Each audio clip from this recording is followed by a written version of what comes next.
but we'll get started and there's some seats. So good evening. Thank you all so much for coming to RJ Julia. We're excited to have you here.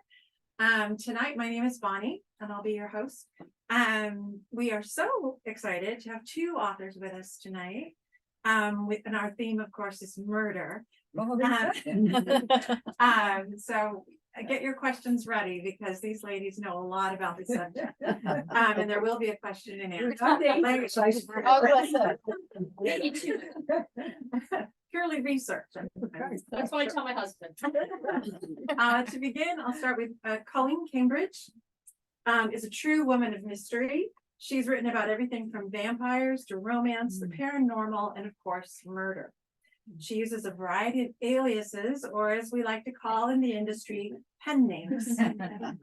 Colleen is a Michigander, and she's also a New York Times and USA Today best-selling author for her series Phyllida Bright. Did I say that right? Phyllida. Phyllida Bright Mystery Series.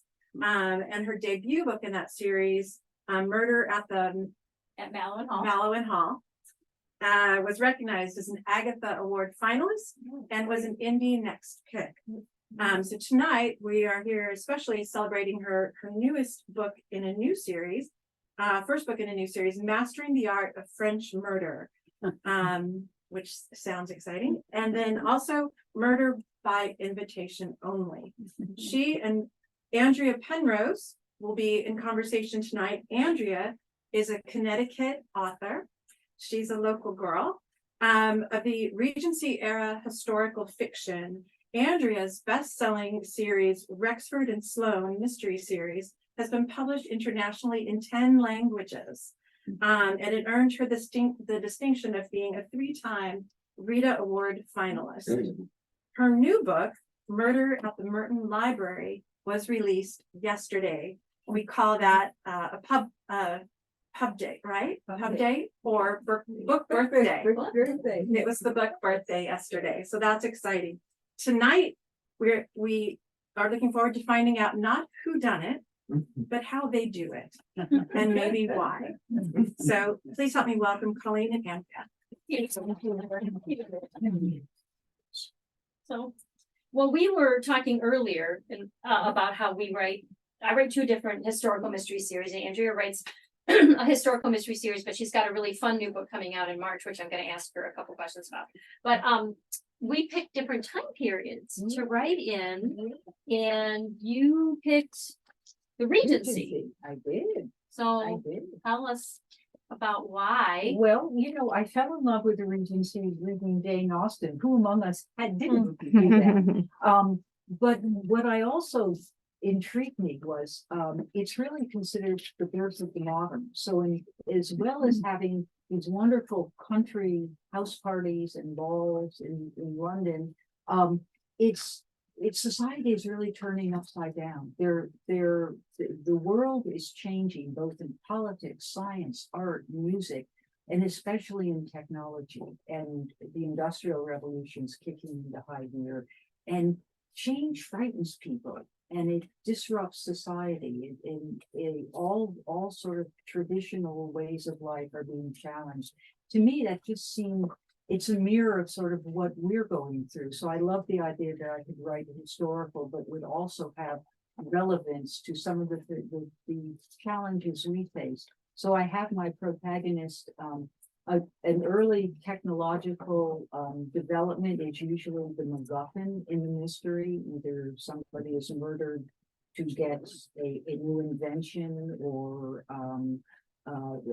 perhaps a patent on patents were becoming very valuable as they are today. So I use that and as the catalyst for murder, and then have my protagonist for fun. So it's sort of really fun to explore all the different facets of the Regency.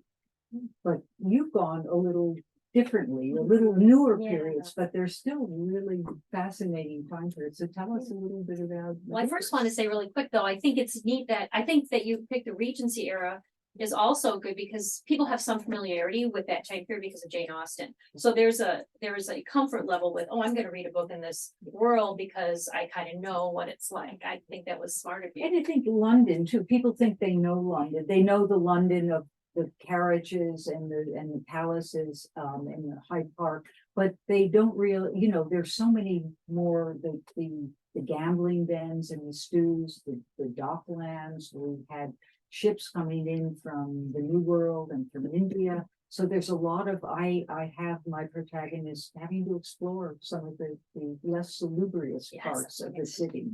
And I find that really fascinating too, to sort of paint a picture of London as it really was, and explore the different facets of society.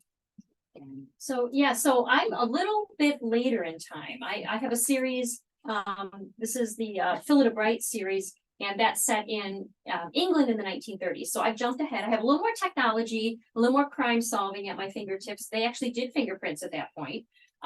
So it's Agatha Christie's housekeeper is the main character, and she's obviously her fictional housekeeper. And Agatha Christie is a side character in the series. So there are lots of Agatha Christie Easter eggs. And there's again that familiarity, which is why I pointed that out with the Regency, is, you know, people kind of have an idea of what an Agatha Christie book is like.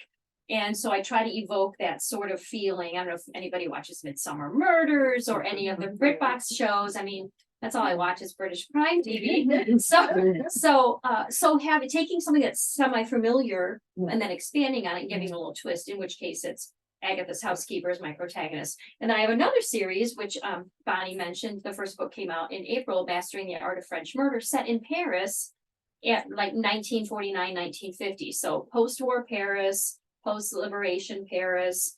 It's reawakening.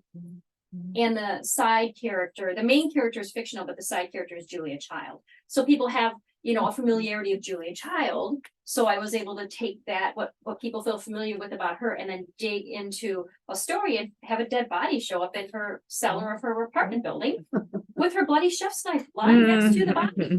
And I always have to say, spoiler alert, Julia Child did not murder anybody, even though the house existed. So what's fun about writing historical mystery, and I mean, I'm guessing you can tell me if I'm right or wrong, but one of the things I love about it, and I'm hoping it is for you too, is because we're writing mysteries in a different time period where they don't have the technology.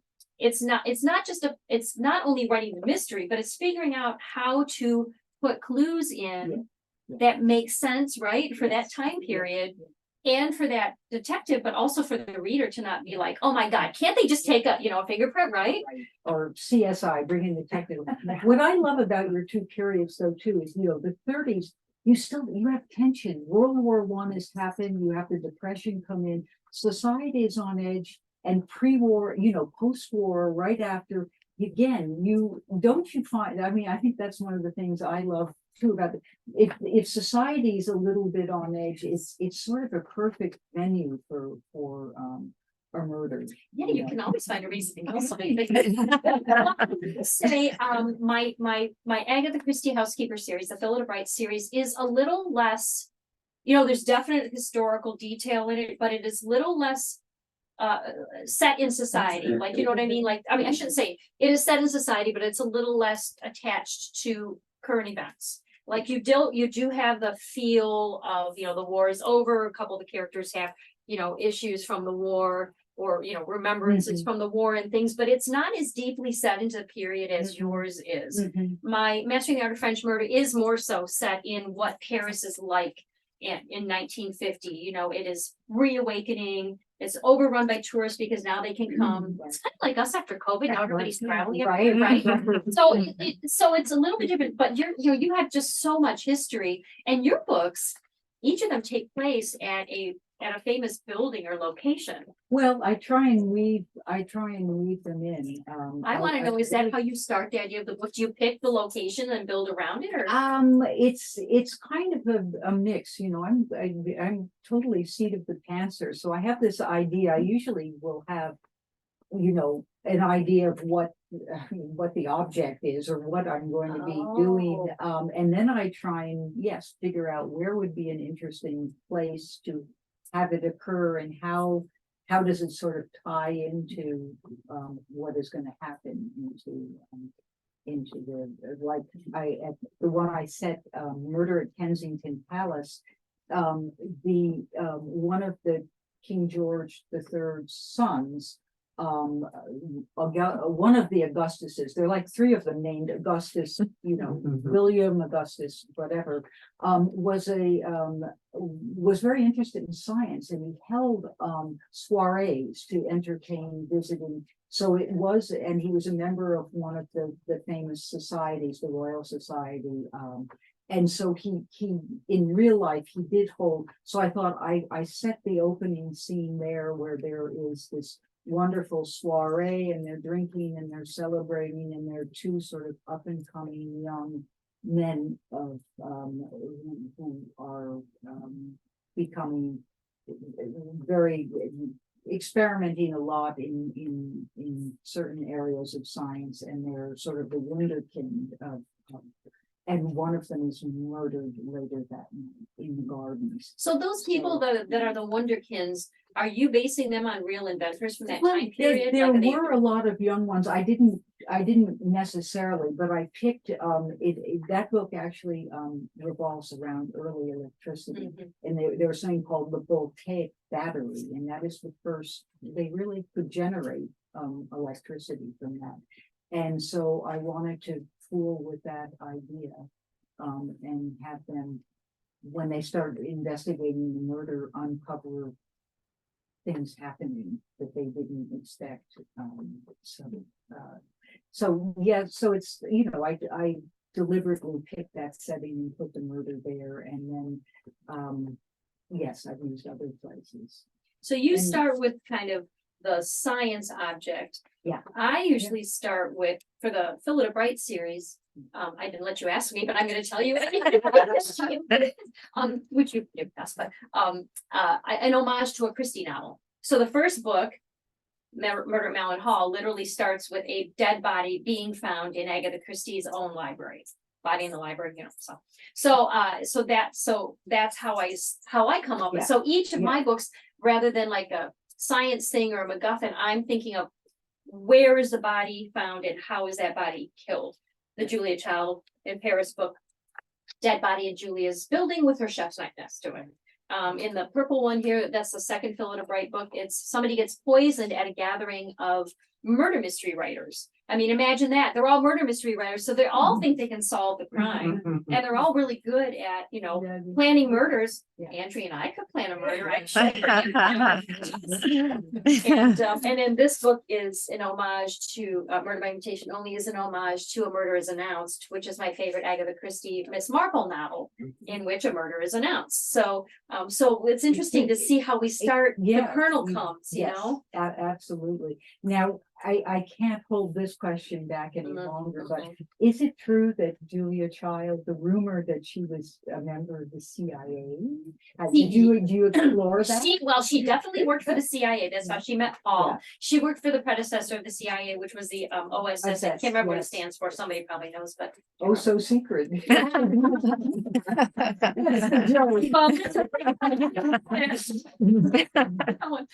So she met Paul. They were doing that, and yes, it was a predecessor to the CIA. So there is rumor that when they were in Paris, was there any sort of spying going on? Now, I will say that in my research so far, I haven't found anything.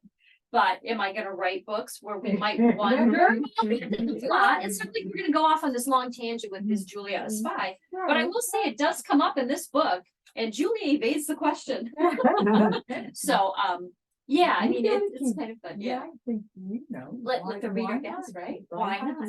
Well, you know, or give hints. You know. I think so. And the Julia Child Foundation is exactly. And why did she work? But you know, her husband Paul worked for the embassy, so he was in foreign relations, and it was, you know, who knows? Who knows? He was the Foreign Service officer. I worked for the U.S. Information Agency back in the 60s, and she was just beginning her cooking, but he was a Foreign Service officer, and he was well known throughout U.S. Information Agency, the State Department, AID. So he you'd be didn't a work really for good the. person for me to sit Yeah. down and chat with. Too bad I've only had 2 more nights. Very interesting. Yeah. Did you know, or did you ever? No, I did not know him, but I knew a lot of foreign service Yeah. officers who knew him, and Yeah. that's how, Yeah. back in the sixties, that's how I became familiar with Julia Child. Gotcha. Because that's when she started her cooking Yeah. Yeah. in the sixties, so, Yeah. yeah. Yeah. So I guess he worked for the embassy, but he really was, I believe he was a foreign service officer, and that's who I worked for at the US Information Agency, foreign service officer. Very interesting. Thank you for sharing So you never know, right? Yeah. that. I know, very interesting. Are we on to audience questions yet? or- Sorry. no, No, I was gonna give you guys a few more minutes to chat and then we'll open it up. I have to say something. I have the hugest crush on Rexford. He is really a cool person. I love that he treats, I can't remember her first name right now, Charlotte Sloan, as an equal, which was not super usual at that time, but I really want to know why you made Charlotte be a political cartoonist. Where did you get that idea? Well, what else could you, well, first of all, I absolutely love Gilray, James Gilray, Thomas Rowlandson. I sit in the British Art Center at Yale and look at the original, these beautiful, very large colored prints. They were the social commentators at the time. They were the equivalent of, Jimmy Kimmel and Trevor Noah. It was the only way the real public could know that they would do cartoons on bank scandals or what the rich and famous, their sexual peccadillos. And every morning the print shops would have these wonderfully colored things. The wealthier people could buy them and collect them, but they would also put them up in the window so that the people could just look at them and read them. So they were the ones who sort of kept people honest. They were even more cutting edge. I mean, some of them are really cutting edge. And the idea, so I have her take up the pen of her late husband in the first book, and she's trying to make a living. And the idea that she has to collect secrets, learn all the secrets from the street sweepers, from ladies' maids, from all these people, invisible people who the aristocrats always never think that they really exist, so they talk in front of them, their servants. And I thought the fact that she has all these contacts and learns everyone's secrets in London makes her a perfect sleuth. So she is parodying Rexford, I mean, in cartooning, because he's having a public feud with a very pious cleric. And when the cleric is murdered, he's the prime suspect. But she's seen the murder scene and she has a feeling he's not. And long story short, he comes to her and threatens to unmask her if she doesn't help him prove his innocence. So they hate each other. And then they fall in love. I almost saw that. But I stretched it out for a couple of Oh, of course, And that's I the best think it's, thing. it's interesting how they learn.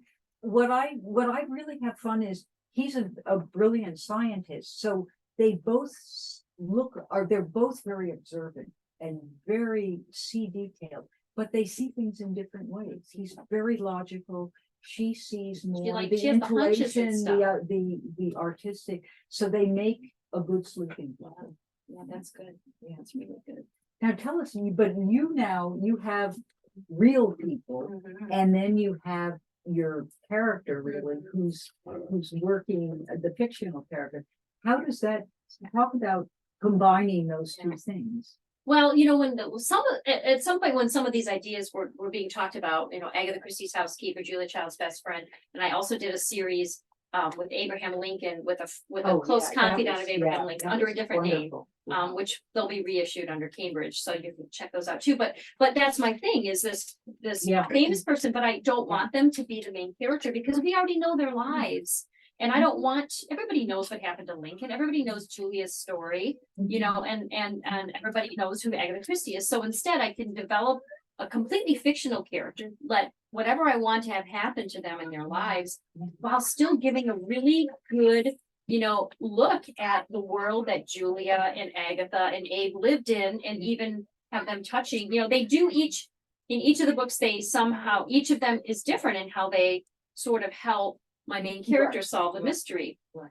Julia is right involved, even though she's in her kitchen all the time. She's always talking about the mystery with Tabitha, who's my main character, and Agatha, who is like me, a mystery writer, and would much rather make up her own, motives and put the clues where she wants them rather than having to follow a trail. So, she basically says, Phyllida, go and do this, but Phyllida is always investigating a murder that gives Agatha ideas for her books. So the main character or the real life characters have different roles in Right. each of the series. And of course, Abe Lincoln is busy running the country during a war. So, he's in between meetings talking to Adam Quinn, who's my main character. And just a side note about that, those books are set in Washington, D.C. in 1861, where they had no police force. They did not have a police force. They had constables that would basically try and keep the peace.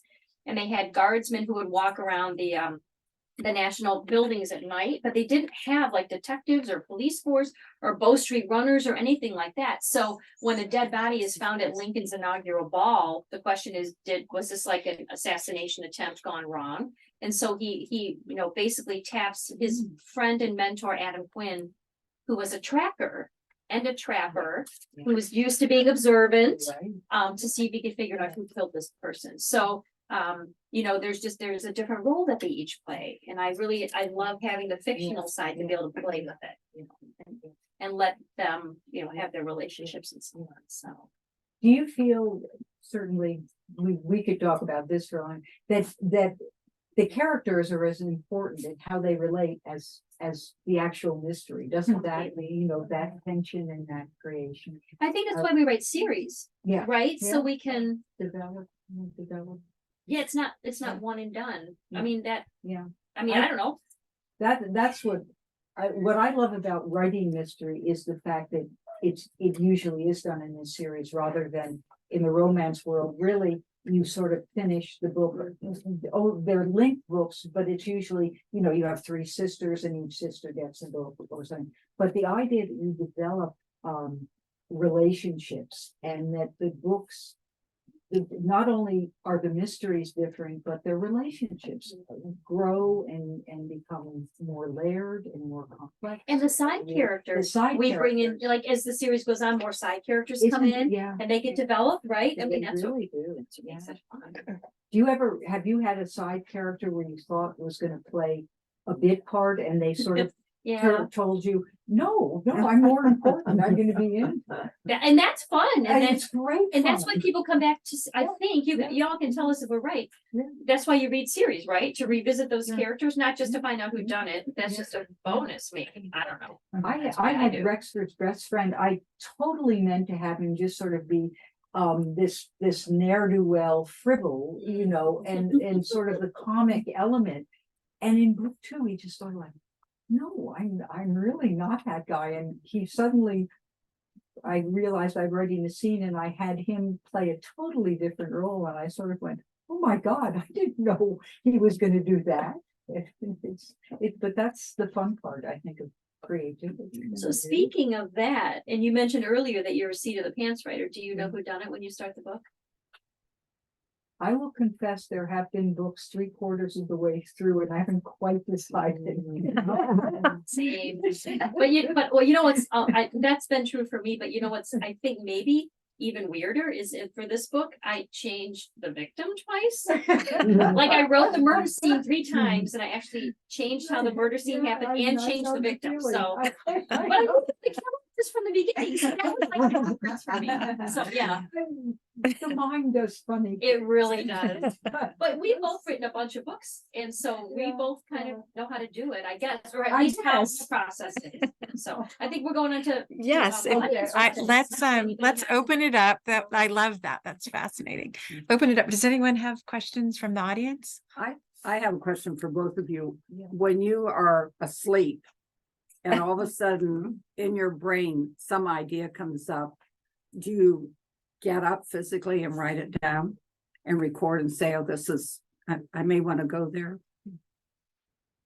No.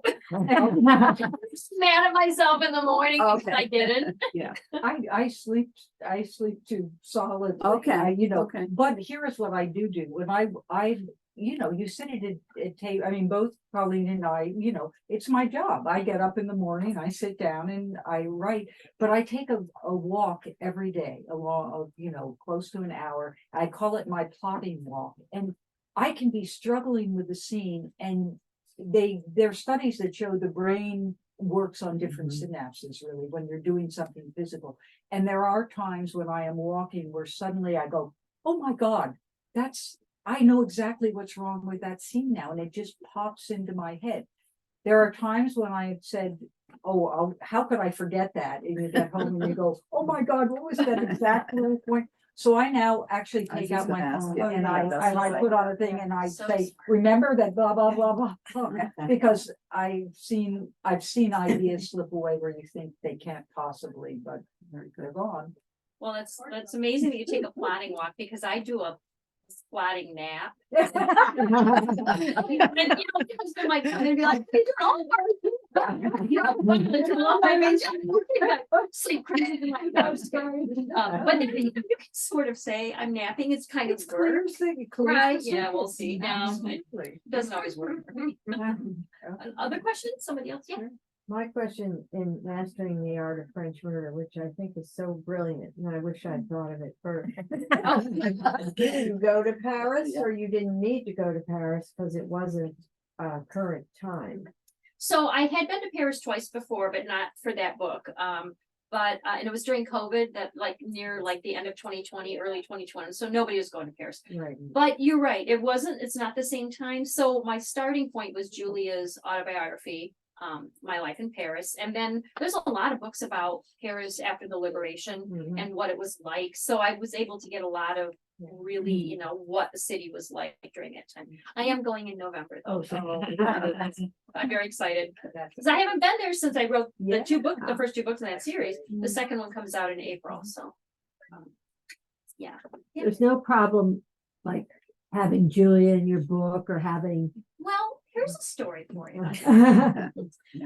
So first of all, Agatha Christie, not a problem at all. Agatha Christie's estate is protective of her, but they're not as, you know, very protective. The Julia Child Foundation is very protective of Julia's image, and rightly so. I think, you know, for all good reasons. When I was first starting to work on the series, I actually was asked if I wanted to write it with Julia as the main character, solving mysteries. And for all the reasons I mentioned earlier, I'd rather have a fictional person. But it was suggested kind of strongly I might want to do that, so I tried it. And the publisher, in the end, decided not to go that route because of the Julia Child Foundation, and they're very careful. So when the book did come out, and when we were getting ready to publish the book, they sent a copy to the Julia Child Foundation with Julia not being the main character. She's a side character. She's only in the kitchen cooking, basically, or going to the market. And they did not get mad. They did not get mad. The Julia Child Foundation was okay with it. And it was probably a good thing that we had sent it to them. Basically, you know, there's nothing wrong with it. She's not a murderer. Right. There's not even, you know, like I said, I always say that right away. Julia Child did not kill anybody. But they thought, you know, that there was a harmless, you know, portrayal of her, and it was not a problem. So fortunately, but you know, it could have gone the other way. You just don't know. And Abraham Lincoln, no issue. Although I'm terrified about writing about him just because everybody knows everything about Abe Lincoln, and I could mess that up, and somebody would definitely tell me if I did. So he was really bawdy, and so was Julia. So it was kind of fun reading about them. I have a question. How much, both of you write about history, how much research do you do for each book, and how much time, you know, in terms of dividing between writing and researching, how does that divide up? Well, I do a lot of research in the beginning where I'm deciding on what technical thing to use, but I find it really fun because you start one place and they're just, you go down these rabbit holes that become wonderful. Like I was working in one of my books, I was having a multi-shot pistol, you know, like a Colt 45, and it was actually a a man in Boston named Alicia Collier. I discovered the Collier pistol and I began doing more research. And then I discovered the British had a experimental rifle division in the Revolutionary War. They had a breech loading rifle, and it was built by my favorite gun maker in London. I have this gun maker I just love for pistols. And I realized, oh my God, he was building these experimental guns. And so I worked that into you never know what you'll come up with in research. And I just love doing that. You find all these fun little nuggets to weave into a book that you don't start looking for, but they just sort of come up in research. Yeah, I do. When I started each of the series, I did like, and you probably did the same thing, front end research to make sure I understood the world. And then for each book, kind of like what you do, I delve a little deeper into something that the book might have, more of a focus on. But I'm usually writing and researching concurrently because it takes different parts of your brain to do. So for me, research is almost relaxing because I'm just sitting there reading stuff. Somebody asked me once if I'd have, a research assistant, and I said no, because I would miss fun things, kind of like the rabbit holes you were talking about. Yeah. In this book, I found a really fun little detail. I didn't know that wearing pants, for a woman to wear pants in Paris, was illegal during that time. Technically, it was illegal unless she was riding a horse or riding a bike. I mean, I don't think that it was really enforced, but you didn't see women wearing pants. Paul Child took 1 million pictures of Julia. She was never in pants in any of them. None of the pictures I've seen, of people walking around Paris, except in the Bohemian area. And even then, very, very, very few women in pants. So if I had a research assistant, they wouldn't probably have thought that was of interest. I would have said, tell me what it's like, at this marketplace or whatever. So it's way more fun to do it ourselves. It is, I think. You just don't know.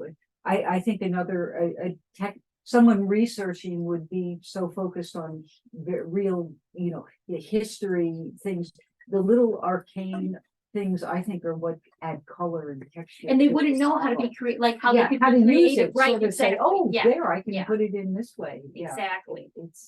But are there things that don't make it in or that your editor cuts and that you love and you're like, oh, I love that factoid, but Yeah, I did. There's factoid. I mean, I sometimes think you can't do what we call info dumps. I mean, readers don't want to read 10 pages on the mechanics of a multi-shot pistol, even though I might find it really fascinating after I read it and what it spun off into. So you have to sometimes say no, stop, Yeah, like what we know is like the tip of the ice, or is like the iceberg, and what you get in the book is like the tip of the iceberg. I think is probably yeah. I mean, that's just, but it's, and then I usually I can't remember if you do this or not. Put a note at the end of the book. This is what was true. This is like this specific thing. Author's notes are fun. And I think readers like so they know. Sometimes explain. Yeah. Other questions? do you get people reaching out to correct or, anything that you I have a story.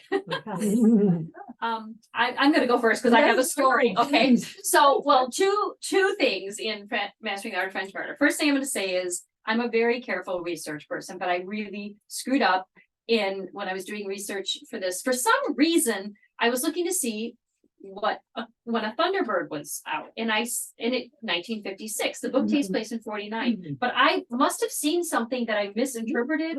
That said 1948 or something, or I read it wrong. It's 1946. So there is a Thunderbird in this book, just mentioned in passing. But I've gotten so many emails about it. So yeah, but the other really, really, really, really embarrassing thing is, okay, I don't speak French, and I do my best. And because it's set in Paris, I'd sprinkle in some French. Sure. And so my main character's name is Tabitha, and her grandfather is French, obviously lives in Paris, and he calls her Tabit, as her like a nice little pet name. Somebody emailed me and told me that Tabit in slang in French means my male genitalia. Oh. Genitalia. I'm like, oh my God. Mortifying. Only one person has told me that. Right. So that's facts for any future books. But oh my gosh, yeah. So great story, Well, but really mortifying. Yeah, but the good news is probably 1% of people know the Thank slang or God. something. Thank God. And it's one word, like in French, it's 2 words, but still, you know, like somebody's name being, well, I'm not gonna, you know what I'm saying, so yeah. Yeah, I mean, I have a cute story, actually. I got a very nice letter from, what I felt was probably the way he spoke and the time periods he read, a fairly elderly gentleman who said, I have a question. Why do you always have Rexford pick up his dueling pistol when he's going out to show, dueling pistols in those days didn't have rifling because it was considered unsporting, which I knew very well, but he said, wouldn't he want a rifle pistol because that's more accurate? And I thought, you're absolutely right. It never occurred to me, of course, that you are. So we got in a long conversation and then we discovered we both liked the same gunmaker. Well,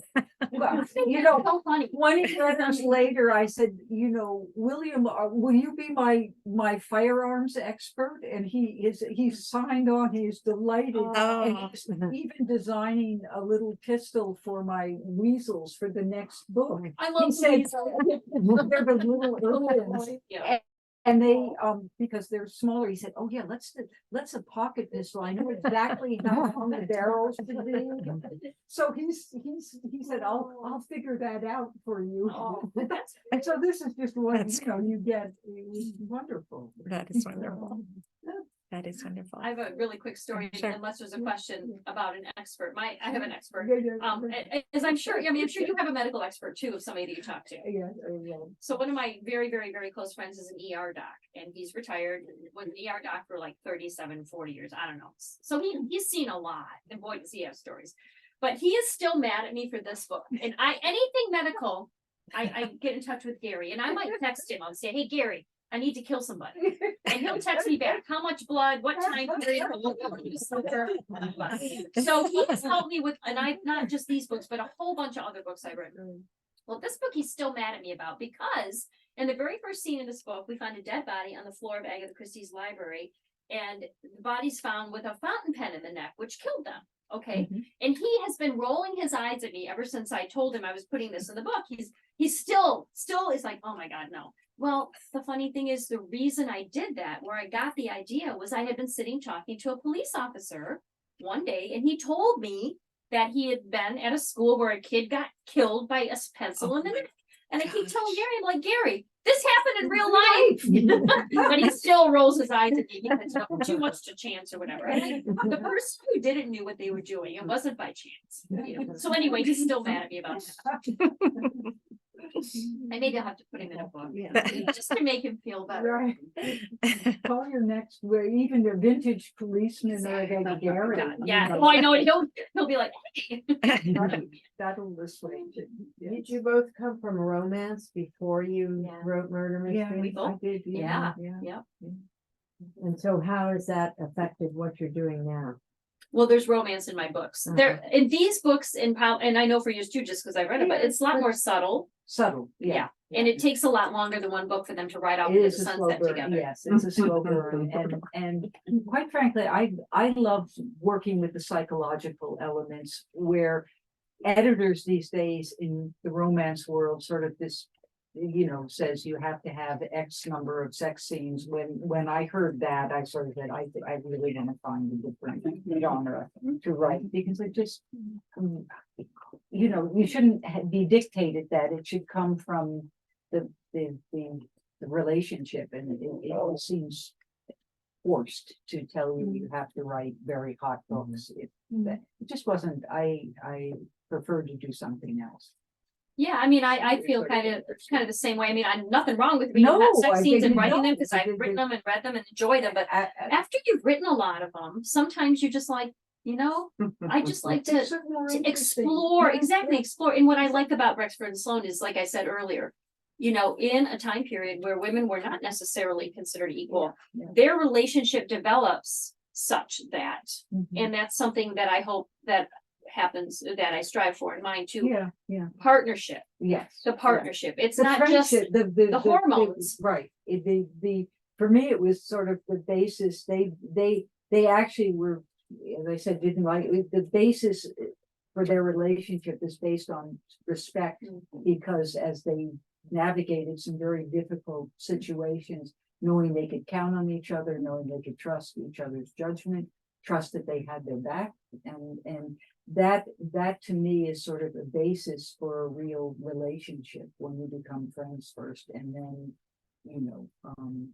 other things. And it's nice that we get to take Yeah. several books Yeah, to to you do that, know, which is a explore little more that. natural and Yeah, have bumps exactly. along the road. Mhm.